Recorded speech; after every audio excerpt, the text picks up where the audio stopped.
ఆ రోజు engineering seat వచ్చినా సరే ఇండియన్ ఎయిర్ ఫోర్స్ అదే రోజు సీట్ వస్తే ఎయిర్ ఫోర్స్ లో చేరితే నా లైఫ్ డిఫరెంట్ గా ఉంటుందని అట్రాక్ట్ అయ్యి ఇండియన్ ఎయిర్ ఫోర్స్ వెళ్ళాను. 15 years నేను సర్వీసెస్ లో చేసి ఆన్ పెన్షన్ వచ్చాను. But that life was very wonderful. ఎందుకంటే ఇన్ని కోట్లు ఇచ్చినా అలాంటి మిలిటరీ లైఫ్ రాదు. ఓకే, కానీ అక్కడ మాకు డబ్బు లేదు. అక్కడ బయటకు వచ్చి చూసిన తర్వాత ప్రపంచం అంతా డబ్బే. డబ్బుతోనే విలువలు, డబ్బుతోనే సంబంధాలు. అప్పుడు బోల్డ్ జాబ్స్ వచ్చినాయి. జాబ్స్ వచ్చినప్పుడు ఏంటంటే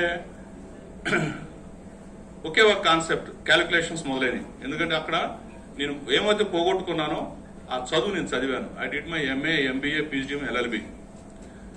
ఆ సంకల్పంతో చదివాను కాబట్టి దెన్ క్యాలిక్యులేషన్ స్టార్టెడ్. ఏంటంటే ఒక ఉద్యోగం వచ్చింది అనుకుందాం, ఎంత వస్తుందండి ఈ రోజు కూడా చెప్పండి. ఇప్పుడేం సరే స్టార్టింగ్ క్యారియర్ 40,000. 40,000 అంటే ఖర్చులు ఎంత అవుతాయి? సంవత్సరం ఎంత మిగులుతాయి? మీరు అలా వద్దులేండి, మిగులుతాయి. ఎంత మిగులుతాయి? ఒక 10,000. నెలకు 10,000 మిగులుతాయి. సంవత్సరానికి ఎంత? 1,20,000. సో 25 to 55, 30 ఏళ్ళ జర్నీ. ఆల్మోస్ట్ మీకు 10-15,000 తప్ప నీకు పెళ్లి అవుతుంది, పిల్లలు పుడతారు, తర్వాత వాళ్ళ చదువులు, పెళ్లిళ్ళు. ఈ 10,000 గ్యాప్ మీద లైఫ్ అంతా వెళ్ళిపోతుంది. ప్లానింగ్ అనేది జనరల్, ఇన్ జనరల్. అప్పుడు 30 ఏళ్ళు ఎంత మిగులుతుంది? 3 లక్షల, సారీ 1,20,000 ఇంటూ 30 ఏళ్ళు ఎంత? ఒక 35 లక్షలు అనుకుందాం. వడ్డీలకు వడ్డీలు 35, 70 లక్షలు వేద్దాం. 70 లక్షలు అంటే చాలా పెద్ద అమౌంట్. ఏమొస్తుందండి? Earning at the age of 58-60 మీకు జీవితంలో సాధించింది ఏమిటి?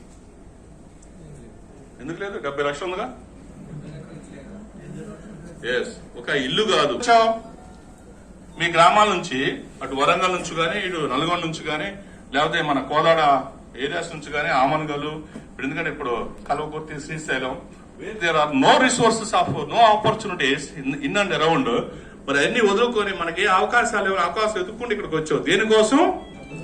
డబ్బు సంపాదించుకోవాలని. ఆ సంపాదనలో ఎంత సంపాదిస్తే బాగుంటుందని నెక్స్ట్ మాట్లాడదాం. ఆ సంపాదనలో కూడా నువ్వు గుర్తింపు వచ్చే సంపాదన సంపాదించాలి. ఒక ఆయన 1 కోటి రూపాయలు సంపాదిస్తే నువ్వు 10 కోట్లు సంపాదించావు అనుకోండి, ఆ ఊళ్ళోనే గుర్తింపు ఉంటుందా ఉండదా? ఆ స్థాయిలో సంపాదించాలి. మరి ఆ స్థాయిలో సంపాదించాలంటే ఏం చేయాలి? ఏం చేయాలి చెప్పండి? కష్టపడిన మాట దయచేసి ఎవరు అనొద్దు, ముఖ్యంగా పద్మశ్రీ ఎండి ముందు. ఎందుకంటే కష్టపడేది, ఎంత కష్టపడినా సరే 8 hours, 10 hours, 12 hours you can go for it. Continuous గా 30 రోజులు పని చేయలేవు. కష్టపడి కాదు. ఇప్పుడు ఈరోజు కాన్సెప్ట్స్ కూడా నేర్చుకోండి. ఇష్టపడేది మీరు మోటివేషన్ ఫ్యాక్టర్ ఎక్కడో చూసి చెప్పొద్దు, ఒరిజినల్ మాట చెప్పండి. అవన్నీ ఒక్కడి కాపీ మనకొద్దు. Let us go for originality. ఎందుకంటే చాలా మంది యూట్యూబ్ లో ఇప్పుడు మోటివేషన్ క్లాసులు చూస్తున్నాం. But my motivation thing is I started since 95, 2000 నుంచి మేము క్లాసులు తీసుకుంటూనే ఉన్నాం. అప్పుడు ఎవడో లేడు, అరౌండ్ 20 years బ్యాక్. అప్పుడు అదే లైఫ్, ఇప్పుడు అదే లైఫ్. కాకపోతే ఆలోచన విధానం మారింది, స్పీడ్ మారింది. అండ్ స్పీడ్ యుగంలో ఇలాంటి ఈ టెక్నాలజీ ఉన్నప్పుడు నిజంగా మాకు 1 కోటి రూపాయలు సంపాదించడానికి 4-5 ఏళ్ళు పట్టింది అనుకుందాం. మీకు 4-5 నెలల్లో 1 కోటి రూపాయలు ఈ రోజు సంపాదించవచ్చు because of technology. Give big hand to that technology. ఎందుకంటే మేము ఒకప్పుడు ఇంట్లో నుంచి బయటకు వెళితే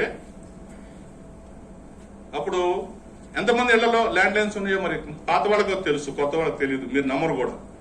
నో ఫోన్. ఆయన వస్తేనే లెక్క ఇంటికి.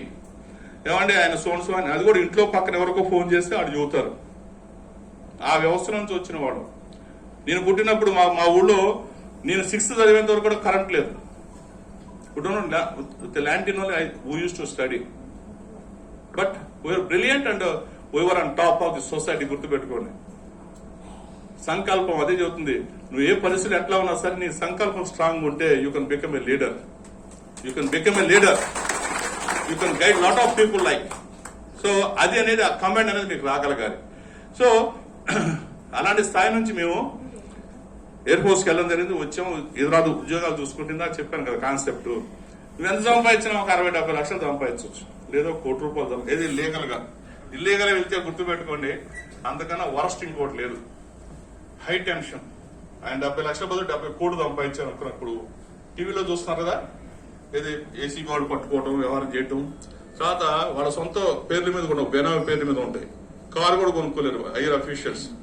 చాలా ఇబ్బందికరమైన ఇష్యూలు. అలాంటి జీవితం మనకు వద్దు, అలాంటి జీవితం మనకు వద్దు. అందుకే నేను చాలా మంది యువతకు నేను ఒక ప్రోత్సహించేది ఏంటంటే, be thankful to God that you are no employment. Give big hand to them. Be thankful to God you are no employment. ఎందుకు? నువ్వు గవర్నమెంట్ అంటే ఏమనుకోవద్దు, మీరు దయచేసి ఎవరైనా ఎంప్లాయీస్ గా ఉన్నా దయచేసి ఏమనుకోవద్దు. ఎందుకంటే దిస్ ఇస్ మై ఫీలింగ్. ఎందుకు? నేను ఎయిర్ ఫోర్స్ చేసి వచ్చాను 15 ఏళ్ళు. మాకు అవకాశాలు లేవు, డబ్బు గురించి తెలియదు. కానీ ఇక్కడికి వచ్చిన తర్వాత ఏంటంటే డబ్బే ప్రధానం, డబ్బే ముఖ్యం. ఈవెన్ ఎంప్లాయీగా కూర్చోబెట్టిన ఆయన ఫెయిల్ గా ఉన్నాడని ఎంతవరకు నమ్మకం లేదు. Revenue department, police department and all other associate departments, only few officers will find very very genuine, very very sincere. కానీ వాళ్ళకి గుర్తింపు లేదు.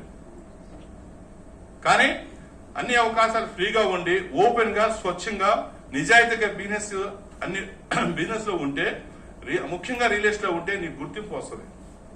ఒక్కసారి నీ గుర్తింపు, నీ నిజాయితీ స్టార్ట్ అయింది అనుకోండి, నువ్వు తలక ఎత్తుకుని మాట్లాడొచ్చు. ₹1 చెప్పాను, ఇలాంటి ప్లాట్ఫామ్ మీద వనీలో సంపాదించవచ్చు. ఒక్కసారి ₹1 నువ్వు సంపాదించి నేర్చుకున్నావు అనుకోండి, you're very strong, you're mentally, physically, financially. Next year లో 3 కోట్లు, నెక్స్ట్ ఇయర్ లో 5 కోట్లు. Nobody will stop you. అందుకని అలవాటైపోతుంది. సో అప్పుడు దాకా కూడా నాకు తెలియదు, ఓహో ఈ ఎంప్లాయ్మెంట్ చేసి ఎన్నో స్కోప్ అని ఆ రోజే అనుకున్నాను. ఇప్పుడు ఇన్ ద ఇయర్ 1994 లో అనుకున్నాను ఈ క్యాలిక్యులేషన్. ఎందుకంటే మీ ఎక్స్ సర్వీస్ బోర్డు జాబ్స్ వచ్చినాయి. బట్ ట్రై చేసాం, అన్ని వచ్చినాయి ఆఫర్స్, రిటర్న్ అన్ని క్లియర్ అయినాయి. కానీ ఒకే ఒకటి అనుకున్నాను ఏంటంటే, ప్రతి వ్యక్తికి అంటే ఒక ప్రాణికి ఎన్ని అవకాశాలు ఉన్నాయి భూమి మీద? జీవించే అవకాశాలు ఎన్నిసార్లు ఉన్నాయి? ఏమో చెప్పండి. అందరూ కామన్ 2-3 సార్లు ఉన్నాయి. మీకు 2-3 సార్లు ఉన్నాయి. ఎవరు మాట్లాడే? ఎన్నిసార్లు? ఒక్కసారే. సో ఈ ఒక్కసారిలోనే అంటే ప్రాణం ఉన్నంత వరకు నువ్వు అనుకుని సాధించాలి. నీ అసోసియేట్, నీ పక్కవాడికి సహాయపడాలి. నువ్వు ఒక గుర్తింపు తెచ్చుకోవాలి. అవునా కదా? సో అది కూడా వయసులో ఉన్నప్పుడే ఎక్కువ అవకాశాలు ఉంటాయి. తర్వాత కోరికలు, ఆశలు కూడా వయసులో ఉన్న వాళ్ళకి ఎక్కువ ఆలోచన అంటే అవకాశాలు ఉంటాయి. మరి అలాంటి టైం నేను సెలెక్ట్ చేసుకొని let me go for making money. అది కూడా ఎంత? నేను క్యాజువల్ ఆ రోజు అనుకుంది అంటే 5 crores. ఓకే, 5 crores వస్తే చాలు. ఆ రోజు ఆలోచన ఒక 5 కోట్లు ఉంటే చాలు. అప్పుడు మేము ఆలోచిస్తే తెనాలి మాది, చుట్టుపక్కల అవకాశాలు ఉన్న టౌన్స్ ఏమిటి? గుంటూరు, విజయవాడ. సరే వ్యాపారంగా ఎక్కడ చూసినా సరే పెట్టుబడి పెట్టాలి. అప్పుడు ఒక ఇంటర్వ్యూ వచ్చింది రియల్ ఎస్టేట్. లెక్కేసుకుంటే అక్కడ ఫైనాన్స్, చిట్స్, రియల్ ఎస్టేట్ తప్ప వేరే అవకాశాలు లేవు.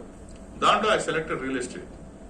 సో రియల్ ఎస్టేట్ ఎందుకు సెలెక్ట్ చేసుకున్నానంటే ఇవన్నీ 1%. కానీ ఈ ల్యాండ్ బిజినెస్ అనేది ఫర్ ఎవర్. తర్వాత గజానికి ₹100 నుంచి అప్పట్లో 200-300 ఉండేది. ఓహో, I worked for 6 months. I earn 6 lakhs. నెలకి ₹1,00,000 వచ్చినాయి ఇన్ ది ఇయర్ 1995. అది చాలా గ్రేట్. అప్పుడు taste of money, taste of సంపాదించడం ఎలా అని స్టార్ట్ అయ్యాడు. నమ్మకం పెరిగింది. ఆ నమ్మకంతో మేము హైదరాబాద్ వచ్చాం. ఐ నెవర్ థాట్ నేను ఈ స్థాయికి వస్తానని కానీ, ఇన్ని కోట్ల మీద ఉంటానని కానీ. తర్వాత ఫస్ట్ ఆఫీస్ పెట్టేటప్పుడు ఒక 3 షట్టర్లు తీసుకోవడానికి ఆలోచన పడ్డాను. మరి ఆ షట్టర్లో పోయి బ్రాంచులు వచ్చినాయి.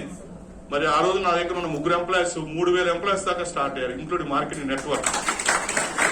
హౌ ఇట్ ఈస్ పాసిబుల్ అంటే సంకల్ప బలం. And it is not that easy also. ఇప్పుడు concept of my living is my passion is to support the people like మీలాంటి వాళ్ళు ఎదగాలి. రియల్ ఎస్టేట్ వ్యవస్థ మీద, ఎందుకంటే నేను సంపాదించిన రియల్ ఎస్టేట్ మీద కాబట్టి ఈ రియల్ ఎస్టేట్ వ్యవస్థ మీద నమ్మకం అనేది చాలా మందికి క్రియేట్ చేయగలగాలి. సో ఆ నమ్మకం మీకు కలిగింది అనుకోండి, ఒక్కసారి డెఫినెట్ గా దీంట్లో ఇన్ని అవకాశాలు ఉన్నాయి, ఇలా కూడా చేయొచ్చు. ఇప్పుడు సార్ లాంటి చదువుకున్న వాడు కూడా, నెక్స్ట్ ఎయిర్ ఫోర్స్ పర్సన్ కూడా ఇంత రాణించారంటే మేము క్యాజువల్ గా ఉన్న వాడు ఎందుకు రాణించలేము అనే పట్టుదలతో చాలా మంది సక్సెస్ అవ్వడం నా స్టూడెంట్స్ చాలా మంది ఉన్నారు. Give big hand to them. Okay, so అందుకని అప్పటి నుంచి my career since 1995 1 July Padmamma Mrs, నా పేరు శ్రీనివాసరావు, పద్మశ్రీ పేరు మీద బ్యానర్ స్టార్ట్ చేసాం. లోగో చూడండి, లోగో కావాలంటే లోగో చూడండి. ఇంటిలో అమ్మవారు కూర్చుని ఉన్నారు, ఇంటిలో కూర్చుని ఉన్నారా నుంచుని ఉన్నారా? మీరు కూడా వస్తే మీ ఇంట్లో కూడా కూర్చుంటుంది. బట్ ఏంటంటే పద్మశ్రీ అమ్మవారు రావాలంటే కొన్ని క్వాలిటీస్ ఉన్నాయి. ఆ క్వాలిటీస్ అనేది ఇప్పుడు ఏంటో నేర్చుకుందాం. ఒక 1 hour సెషన్. ఓకే, ఇస్తారా టైం నాకు? ఓకే, సో ఇప్పుడు ఈ రోజు మనం మీటింగ్ పెట్టుకుంది ఏంటంటే, first to know about Padmasri, to know about real estate, to know how to make money. ఇంతే కాన్సెప్ట్లు. అవన్నీ కూడా మీ సబ్జెక్ట్సే.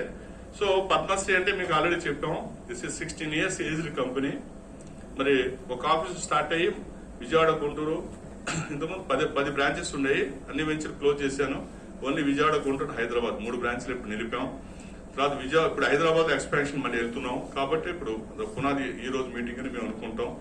సో ఈ రోజు నుంచి మీరు లెక్కేసుకోండి, వచ్చే 1 year లోపు హైదరాబాద్ ఒక 3 బ్రాంచెస్ కూడా ఉండొచ్చు,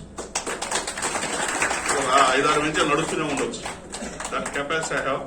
లెట్ మీ సీ. మీలాంటి కుటుంబాలు చాలా మంది కూడా ఈ షెల్టర్ లో వచ్చి రూపాయి తీసుకెళ్లాలి అంతే. ఓకే, సో అది ఒక పద్మశ్రీ గురించి వస్తే, రెండోది రియల్ ఎస్టేట్ అంటే ఏమిటి? సీనియర్స్ ఏం మాట్లాడదండి. ఎంతమంది ఫ్రెషర్స్ కొత్త వాళ్ళు వచ్చారు పద్మశ్రీకి? పద్మశ్రీకి కొత్త వాళ్ళ చేతులు ఎత్తండి దయచేసి. అందరూ అందుకే వెనక్కి కూర్చున్నారు మీరు, అటే రావాలి నేను. ఓకే, రియల్ ఎస్టేట్ అంటే ఏమిటి చెప్పండి. అంటే నిజమైన స్థిరాస్తి. డెఫినేషన్ కరెక్ట్ గా చెప్పారు సారు. అంటే ఏమిటి చెప్పండి? నిజం అంటే ఏమిటి? నమ్మకం అంటే ఏమిటి చెప్పండి. అది మీరు టెక్నికల్, అది రన్నింగ్ అంటే బిజినెస్ స్టైల్లో చెబుతున్నది. ఇప్పుడు నిజమైన ఆస్తి అంటే కాదు, యాక్చువల్ రీజన్ అని చెప్పింది మీనింగ్ అదే. అయినా విచ్ అంటే విచ్ హ్యాస్ నో డిస్ట్రక్షన్, నాశనం లేని ఆస్తి. భూమి మీద భూమి తప్ప ఏదైనా సరే నాశనం కాకుండా ఉంటుందా? ఏదైనా చెప్పండి. కొన్ని ఏళ్ళకైనా సరే ఆ దంతాలు ఉన్నాయి, ద లాంగెస్ట్ అంటే చాలా ఏళ్ళకైనా సరే పోవాల్సిందే, భూమిలో కలిసిపోవాల్సిందే. మరి అసలు ఏది లేదంటే డిస్ట్రక్షన్, నాశనం లేకుండా ఉండింది మళ్ళీ భూమి. అందుకే that is real estate. Give big hand that one. భూమి మాటకి పవర్ ఉంది. అలాంటి వాడు ఎంతో మంది జీవరాశులు వచ్చి వెళ్ళిపోయినాయి. Okay, so she has seen lot of people like us బతకండి అని ఒక ఛాన్స్ ఇచ్చింది ఇప్పుడు. సో రియల్ ఎస్టేట్ అంటే డెఫినేషన్ అది భూమికి అంటి ఉన్న ఆస్తులు, అంటే ఇప్పుడు బిల్డింగ్స్. సో దాని ట్రేడింగ్, అమ్మటం కొనటం అనేది ట్రేడింగ్ చేసే వ్యవహారాన్ని రియల్ ఎస్టేట్ బిజినెస్ అంటాం. దాని ఆధారంగా ఒకప్పుడు ఇది ఒక గుర్తింపు లేని విభాగం, అన్ఆర్గనైజ్ సెక్టర్. ఇప్పటికీ ఎక్కువ మంది అదే అనుకుంటున్నారు, కానీ ఇప్పుడు అలా కాదు. ముఖ్యంగా ఇప్పుడు ఈ ధరణి వచ్చిన తర్వాత ఒక సింగిల్ పీస్ కూడా కంప్యూటర్ లో ఒక నోటిఫికేషన్ లేకుండా అమ్మలేం. సో ఇప్పుడు అన్ని కూడా official layouts, even non layouts కూడా ఇప్పుడు అప్డేట్ చేసి ఎల్ఆర్ఎస్ కట్టి అన్ని కూడా ఆన్ రికార్డ్ ఉంటుంది. అందువల్ల రాబోయే కాలంలో మీకు హైదరాబాద్ గా కళ్ళు మూసుకొని అమ్మొచ్చు. దట్ ఫస్ట్ థింగ్ ఫండమెంటల్ పెట్టుకోండి. రియల్ ఎస్టేట్ అంటే మీకు అవగాహన వచ్చినప్పుడు రియల్ ఎస్టేట్ నే ఎందుకు బిజినెస్ చేయాలి, రియల్ ఎస్టేట్ నే బిజినెస్ గా ఎందుకు చేయాలి చెప్పండి. నెక్స్ట్ ఎందుకు వస్తాయి దాంట్లో? సరే నుంచోండి చూద్దాం, మీరు ఎక్కువ మాట్లాడదాం. సో ఈయనతో మాట్లాడదాం. సరే ఎంత వస్తాయి?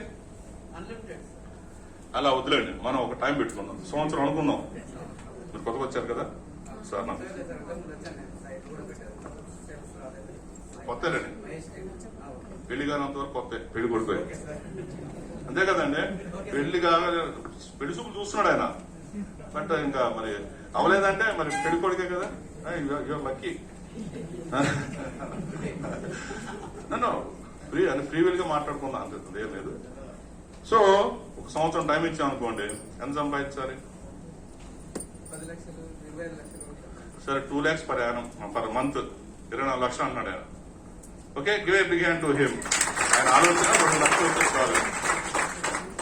మీకు సంవత్సరం టైం కదా. నేను ఇంకో పని చెబుతాను.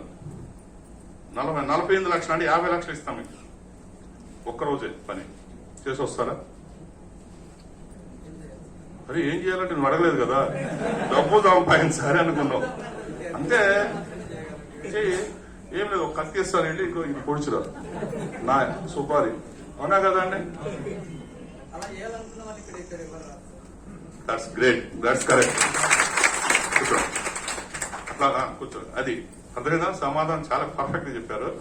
అలా ఆలోచన ఉంటే అంటే డబ్బు సంపాదించే విధానం బోల్డ్ ఉన్నాయి. సుపారీ తీసుకుని ఇదే last and final in my life అంటే షూట్ చేసుకొస్తారు. బాంబేలో ముఠాలు చేసేది ఏంటి? కానీ ఆ లైఫ్ ఎలా వర్స్ట్ గా ఉంటది. వాడు మళ్ళీ కుటుంబ సభ్యులతో కలవలేదు, సమాజంలో కలవలేడు, పెళ్లికి రాలేడు, పబ్బానికి రాలేడు, అండ్ ఈ కెన్ డూ నథింగ్. అందుకని మనం ఏంటంటే మానవుడిగా పుట్టినప్పుడు జీవరాశితో పాటు, సమాజంతో పాటు, అందరితో పాటు కలిసిమెలిసి జీవితాన్ని సాధించాలి. ఒక అర్థం, పరమార్థం ఉండాలి ప్రతి జీవి కూడా. అందువల్ల వీఆర్ హ్యూమన్ బీయింగ్స్. అందుకే మనల్ని మానవులు, మనుషులు అన్నారు. ఓకే, అలాంటి సమాజం బతికినప్పుడు దట్ ఇస్ పర్ఫెక్ట్ ఆన్సర్.